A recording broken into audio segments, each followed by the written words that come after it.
Olá, está no ar mais um Direito Sem Fronteiras. Hoje vamos falar dos acordos globais sobre armas nucleares. A Rússia anunciou que deixou o tratado de proibição completa de testes nucleares. E nós vamos discutir o contexto dessa decisão, o acirramento das tensões internacionais e as consequências do ponto de vista geopolítico e do direito internacional, além do papel da ONU neste caso. O presidente Vladimir Putin disse que a Rússia saiu do tratado como uma resposta aos Estados Unidos, que assinaram o documento há quase 30 anos, mas nunca ratificaram. Outro ator importante nessa disputa, a China, também não ratificou. Esses movimentos no xadrez nuclear são um reflexo das tensões geopolíticas, ou seja, o crescimento econômico e militar chinês, o avanço da OTAN no leste europeu, a guerra na Ucrânia, o conflito no Oriente Médio. As potências nucleares não fazem testes desde o começo da década de 1990. A Coreia do Norte não é uma potência, mas tem armas nucleares e faz testes. Esses ensaios são considerados fundamentais para o desenvolvimento das armas desde as primeiras bombas, aquelas que os Estados Unidos jogaram sobre Hiroshima e Nagasaki, matando cerca de 200 mil pessoas. Nas décadas seguintes, os Estados Unidos usaram o deserto de Nevada e o atol de Bikini, no Pacífico, para desenvolver armas cada vez mais poderosas. A União Soviética seguiu o mesmo caminho e, em 1961, testou a maior das bombas já construídas, a Tsar, 3.300 vezes mais potente do que o artefato de Hiroshima. 62 anos depois, com uma tecnologia muito mais moderna, os campos de testes dos três maiores países nucleares, Estados Unidos, Rússia e China, foram flagrados por satélites. Todos apresentam forte aumento da circulação de veículos e da atividade de construção. Os testes ainda não começaram, mas os três campos foram modernizados e ampliados. Esses fortes sinais foram captados pelo chamado relógio do juízo final, mantido por cientistas estadunidenses que lidam com tecnologia nuclear. O relógio é simbólico, claro, não pode ser tomado ao pé da letra, mas ele diz que falta 1 minuto e meio para a meia-noite, ou o fim do mundo. Se o tempo neste caso não é literal, o poder dessas armas sim é concreto. Esse site, que apresenta forte crescimento de 2 anos para cá, mostra como seria uma explosão nuclear com uma bomba semelhante à russa Tsar. Em São Paulo, por exemplo, esse contador à direita do vídeo mostra que o número de mortes passaria de 11 milhões e meio. Feridos seriam mais de 9 milhões. A área atingida chegaria a Campinas e Santos, por exemplo. Para falar desse assunto, eu converso com Sérgio Duarte, embaixador aposentado do Brasil, ex-representante da ONU para o desarmamento entre 2007 e 2012. Converso também com Paulo Barbosa Casella, professor de Direito Internacional, que nos dá a honra, por mais de uma vez, de estar conosco aqui no Direito Sem Fronteiras. Obrigado, professor. Obrigado, embaixador. Eu começo com uma pergunta, então, para o embaixador Sérgio Duarte. Embaixador, nós mostramos o relógio do juízo final, assim chamado, às vezes de relógio do apocalipse. É simbólico, mas, de qualquer maneira, ele indica um fato concreto, que é o aumento da tensão internacional. Isso é alarmismo, professor, na opinião do senhor? Não, eu acho que não é alarmismo. Deixa eu primeiro dizer que é um grande prazer estar aqui. Muito obrigado por ter me convidado. Não é alarmismo, não. É apenas uma forma de mostrar à humanidade que existe o perigo e que o perigo tem crescido, tem aumentado. Ao longo do tempo, o relógio tem mostrado um adiantamento, né, cada vez mais próximo da meia-noite, que é considerado um momento em que desapareceria a civilização tal como nós a conhecemos, por obra de uma explosão nuclear. Na verdade, essa avaliação é feita anualmente por um grupo grande de cientistas, não somente americanos, mas de outros países também, e analistas, enfim, acadêmicos, professores. Não é uma coisa aleatória, feita, enfim, gratuitamente, feita com facilidade. Não, é o resultado de uma análise de um grupo de pessoas qualificadas para isso. Mas é óbvio que apenas indica o crescimento da tensão, né? Nos últimos anos, o relógio tem sido constantemente aumentado. Já foi atrasado, já houve momentos em que a tensão internacional era menor, né? E o relógio, então, foi atrasado, né? Indicando que não estava tão próximo assim. Esse período coincide... Esse período que o senhor se referiu coincide com o fim da União Soviética, né? Lá no começo da década de 1990. Quais os fatos concretos, professor, hoje, que indicam o aumento dessa tensão?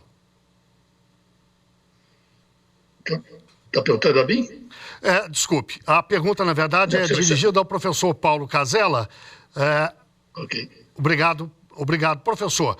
Que fatos, na avaliação do senhor, indicam o aumento da tensão? Qual é a avaliação que o senhor faz? É risco real?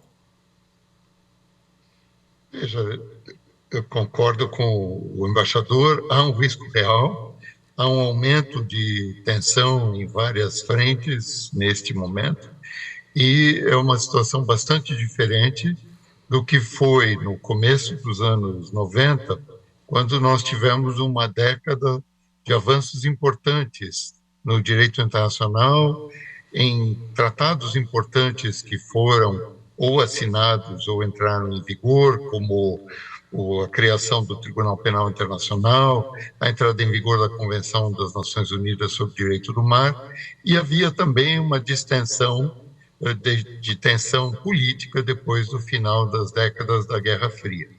Mas já a partir dos anos 2000, nós vemos o recrudescimento da tensão, que chega a um ponto mais elevado ainda agora, neste último ano e meio, 2 anos, como a reportagem acabou de assinalar. Embaixador, e o que significa exatamente a retirada da Rússia do Tratado de Proibição de Testes?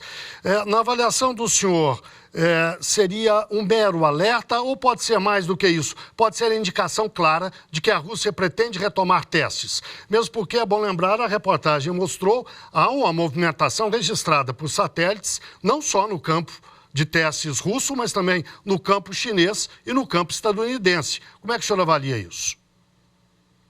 É preciso, primeiro, ter certeza do que está ocorrendo. A Rússia, na verdade, não se retirou do tratado. O presidente russo pediu ao parlamento russo que suspendesse ou anulasse a ratificação que tinha sido feita no tratado. Mas o tratado continua existindo, o tratado continua em vigor. Sabemos pelo direito internacional que basta a assinatura do tratado para indicar que o país que assinou tem a intenção de cumprir e tem a obrigação de nada fazer que possa, de alguma forma, impedir o cumprimento ou violentar o cumprimento. Mas o que é preciso esclarecer, a Rússia ratificou o tratado, né? E agora, primeiro assinou, depois ratificou. O que a Rússia fez agora foi suspender a ratificação, mas o tratado continua assinado pela Rússia. Também não foi assinado por países como a China, como Israel, como os próprios Estados Unidos. Os Estados Unidos assinaram, mas também não foi ratificado. Então, isso indica que todos esses países, hoje possuidores de armas nucleares, e principalmente os principais, Rússia, Estados Unidos e China, e vimos aí essas fotografias aéreas que mostram isso, né? Indica que esses países certamente estão se preparando para vir a realizar essa luta. O que é importante também em relação a esse tratado é que ele não está em vigor. Ele não está em vigor porque era preciso que 44 países que são discriminados nominalmente no tratado assinassem e ratificassem. E 8 desses países, vários dos quais são países possuidores de armas nucleares, não assinaram ou não ratificaram. Então, esse tratado não está em vigor. Ele não obriga realmente, né, nenhum país, porque não entrou em vigor. Professor Casella, na avaliação do senhor, esse tratado de proibição de testes nucleares caducou, precisaria ser revisto? Qual é a avaliação do senhor? Veja, o Tratado de 1968, o Tratado de Não Proliferação Nuclear, que entrou em vigor em 1970, foi ratificado pelo Brasil em 1998.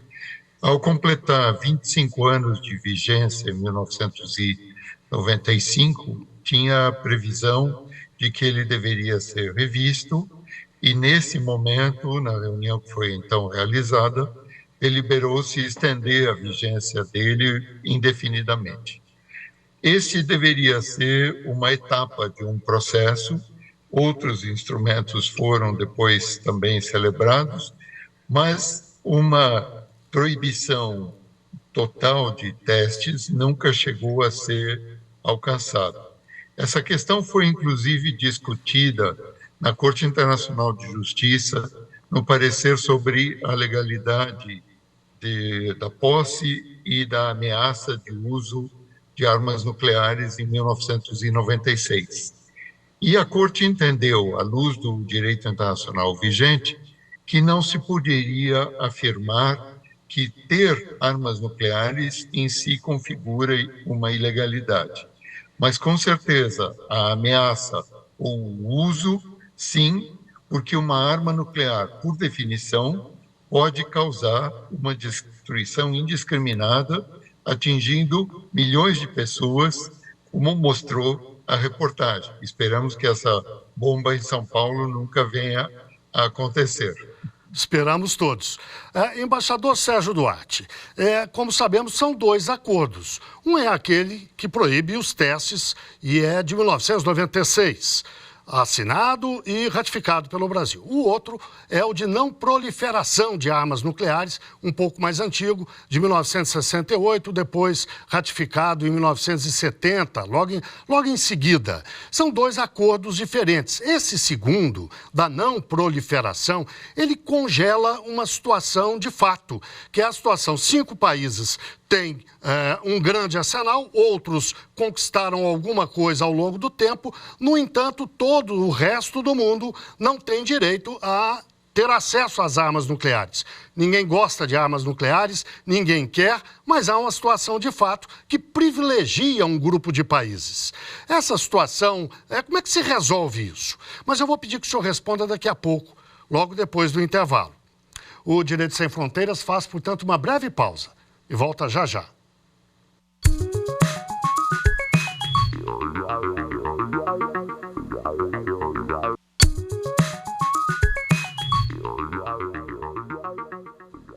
O Direito Sem Fronteiras está de volta. Hoje falamos dos acordos globais sobre armas nucleares. A Rússia anunciou que deixou ou vai deixar o tratado de proibição completa de testes nucleares. Os nossos entrevistados são Sérgio Duarte, embaixador aposentado do Brasil, ex-representante da ONU para o desarmamento entre 2007 e 2012, e também Paulo Borba Casella, professor de Direito Internacional. Embaixador Sérgio Duarte, no bloco anterior, eu deixei uma questão no ar para o senhor abordar agora. Eu afirmei que o Tratado de Não Proliferação de Armas Nucleares e também o outro, de proibição de testes, ambos congelam uma situação de fato. Os países poderosos que já têm armas nucleares já têm, os outros não, e tudo continua assim, porque os 2 tratados impedem que outros países tenham acesso. Como eu disse, ninguém quer armas nucleares, ninguém quer a destruição da humanidade. Por outro lado, esses 2 tratados reforçam uma dominação internacional de quem já tem as armas. Como é que se resolve esse paradoxo, professor? Resolver, não sei como se resolve, eu não saberia dizer. Quando o Tratado de Não Proliferação estava sendo debatido, né, com essa ideia de que 5 países eram reconhecidos como legítimos possuidores de armas nucleares, o embaixador Araújo Carte, já falecido, que trabalhou muito tempo nessa área, disse que esse reconhecimento desses 5 países, junto com o reconhecimento dos mesmos 5 países como membros permanentes do Conselho de Segurança, dotados do direito de veto, essas 2 coisas configuravam o que ele chamou o congelamento do poder mundial. Continua congelado até hoje, né? Agora, com uma pequena diferença no Conselho de Segurança, essa situação só se pode resolver mediante uma reforma da Carta das Nações Unidas, né, que mude o sistema, né, que atribua a esse país ou a outros países também o direito de veto, ou acabe com o direito de veto, mas enfim, só pode se resolver isso no contexto da Carta das Nações Unidas. No Tratado da Proliferação é um pouco mais complicado, O artigo 6º do tratado, que é o que trata do desarmamento, é muito vago. Os países possuidores não têm o direito de possuir armas nucleares, a rigor. Apenas é reconhecido, o tratado reconhece que esses países possuem, mas eles se comprometeram no artigo 6º a fazer esforços, tomar medidas que levem ao desarmamento nuclear, que levem à cessação da corrida armamentista e ao desarmamento nuclear. E até hoje não fizeram isso. O tratado é de 1970, né? Entrou em vigor em 1970, portanto ele já tem mais de 70 anos de existência, né? E até hoje eles não tomaram nenhuma dessas medidas. Ao contrário, eles vêm aumentando o poder destruidor dos arsenais. Reduziram muito o número de armas, mas ao mesmo tempo aumentaram muito a capacidade destruidora dessas armas. Então, você me pergunta como se resolver, isso só se resolve mediante uma interpretação clara do Tratado de Não Proliferação, no sentido de que esses países têm a obrigação de tomar medidas para o desarmamento nuclear, coisa que até hoje não fizeram. Professor Casella, o Brasil assinou e ratificou esses dois tratados, o de não proliferação e também o de testes, o da proibição de testes e o da não proliferação. O país está certo em abrir mão de ter esse caminho nuclear? O Brasil deve... como é que o Brasil deve se posicionar? Manter essa linha dominante aí desde a década de 90? Veja, essa foi uma decisão adotada pelo Brasil em conjunto com a Argentina, inclusive criando um mecanismo bilateral de verificação e de acompanhamento, e também uma iniciativa pioneira, o Tratado de Tlatelolco, que criou uma zona livre de armas nucleares na América Latina. Depois isso foi seguido a outros tratados regionais de zonas livres de armas nucleares. Bom, acho que foi uma medida adequada. Em vez de haver rivalidade entre Brasil e Argentina, decidiram juntos que se eliminaria qualquer desenvolvimento de armamentos.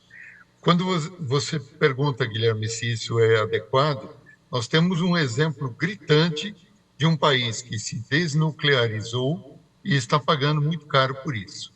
Quando acontece o fim da União Soviética, em 1991, uma parte do arsenal nuclear estava, além da Rússia, também na Ucrânia e no Cazaquistão. Pelo Memorando de Budapeste de 1994, a Rússia, a Ucrânia, mas também Estados Unidos e o Reino Unido se comprometeram, em contrapartida, a Ucrânia se desnuclearizar, ou seja, ela mandou todas as armas nucleares que estavam em seu território para a Rússia. Os 4 países se comprometiam em proteger a integridade territorial e a soberania da Ucrânia. Não é exatamente o contrário do que a Rússia faz desde fevereiro de 2022, quando invadiu a Ucrânia e desencadeou uma guerra de agressão imotivada, violando o direito internacional e a Carta da ONU, e a Ucrânia, que cumpriu a parte dela se desnuclearizando, se vê na contingência agora de pedir ajuda de outros países para resistir ao invasor russo. Nesse sentido, Estados Unidos e Reino Unido têm a obrigação de honrar a palavra que deram nesse compromisso internacional multilateral. Então, Brasil e Argentina escolheram se manterem longe de armas nucleares.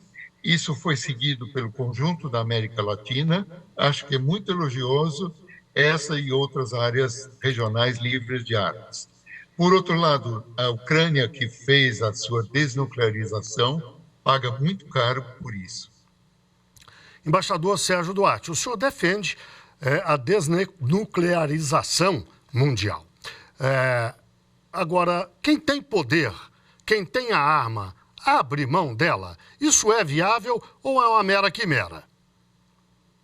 Não, Quimera não é um anseio da humanidade. Isso está escrito em diversos tratados e diversos textos, inclusive na Carta das Nações Unidas, na qual os povos das Nações Unidas se comprometem a evitar o que a Carta chama o flagelo da guerra. A Carta não fala em armas nucleares, porque a Carta foi assinada umas 3 semanas, mais ou menos, antes da primeira detonação de armas nucleares. Mas o desarmamento nuclear, o controle das armas nucleares, sua eventual eliminação, é um anseio de toda a humanidade, inclusive dos países que possuem e que não afirmam categoricamente que pretendam permanecer como países possuidores de armas nucleares para sempre. Eles dizem sempre que, por enquanto, as condições de segurança do mundo são tais que os obrigam ainda a manter os seus arsenais. É uma forma de evitar a cobrança. Mas eu acho importante a gente entender que essas coisas não são quimeras, não são coisas sem fundamento. Elas têm um fundamento muito grande, que é a paz mundial, o anseio da humanidade por viver em paz. Você não pode viver em paz tranquilamente se você sabe que alguns países dispõem de armas capazes de aniquilar completamente um adversário e, eventualmente, até aniquilar toda a vida humana.